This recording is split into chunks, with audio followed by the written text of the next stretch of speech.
Achieving success in business has to do with disciplining your behavior in such a way that it becomes habit and your way of life. At first, it seems like discipline, but just as exercise, it is to the athlete. After you do it long enough, you don't want to function any other way. Today in this video, we are sharing an exact method of how startups succeed. Route to your success in business, and this is why staying in tune with your purpose and your passion is so critical, because sometimes the goalposts move.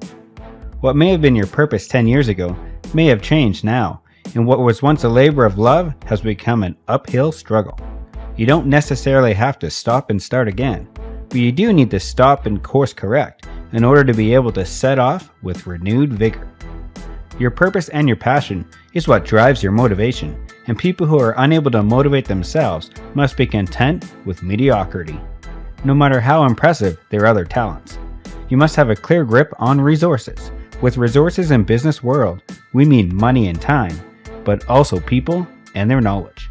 A small home business can have hard times in getting financial credit for its activities. So it's mandatory for successful home businesses to clarify, exploit all the resources they already have.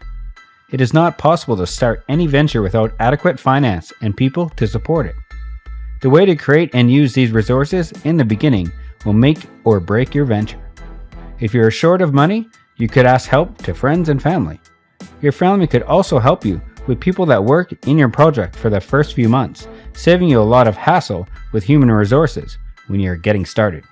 You need systems to be available to deliver a product or service in a predictable and consistent way.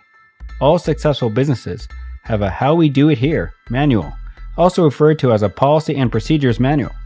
Standardize your procedures so that everyone knows what they are and how to do them. These procedures involve production systems for your products or services, systems to deliver those products or services, systems to track new customers or clients, systems to help keep you up with your finances, systems to hire and train new employees, and the list goes on. Smart entrepreneurs do the necessary strategic work and regularly ask few major questions. How is the ideal customer? Where is my industry headed? Who are the competitors? What are the competitive advantages? What are other successful businesses outside my industry doing? What is the experience my customers are having with my business? At last, you must need the right business plan for starting a business. Also, do like, share, and subscribe this channel to get future videos.